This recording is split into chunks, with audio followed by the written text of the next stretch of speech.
नमस्कार, मेरा नाम ज्ञानेश्वर है और आप देख रहे हैं लाइव सिटीज।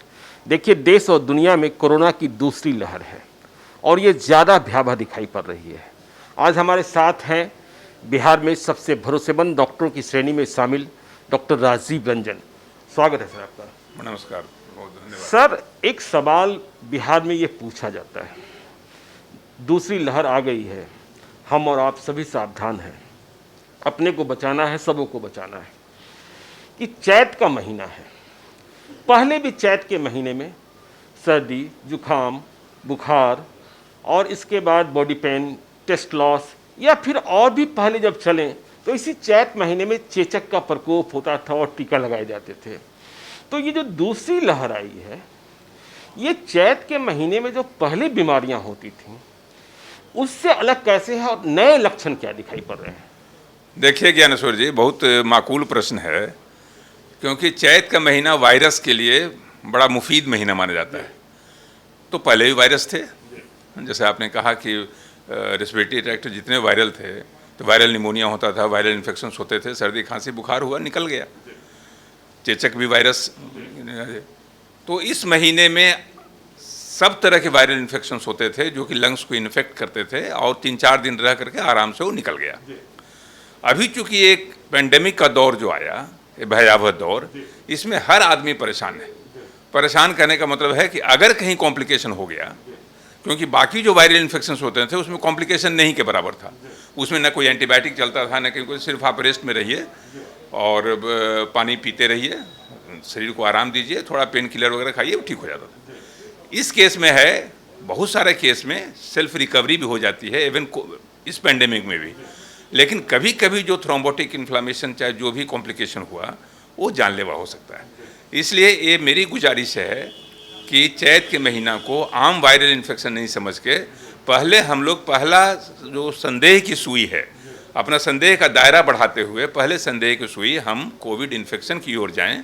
जब वो टेस्ट नेगेटिव आ जाए फिर बाकी और चीज़ों के बारे में हम सोचें।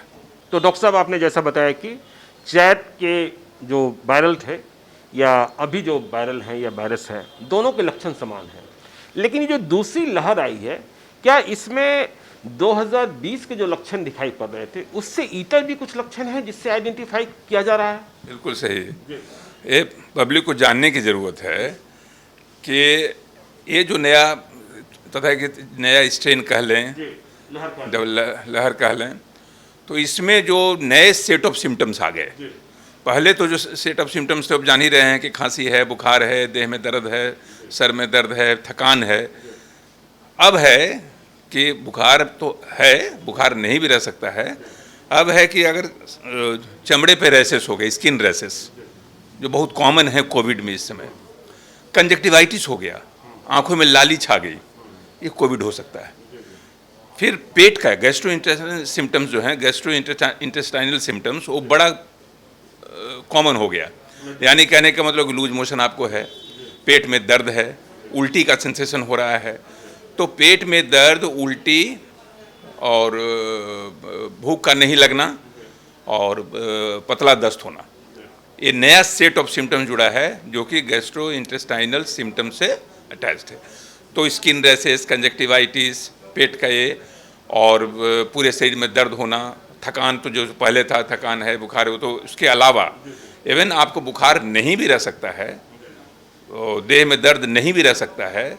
सिर्फ अगर पेट का सिम्टम हो और आप बहुत कमजोरी महसूस करें तो आप महफूज न समझें, आप टेस्ट करा लें, क्योंकि नए वेरिएंट में ये सारी चीज़ें देखने को मिल रही हैं।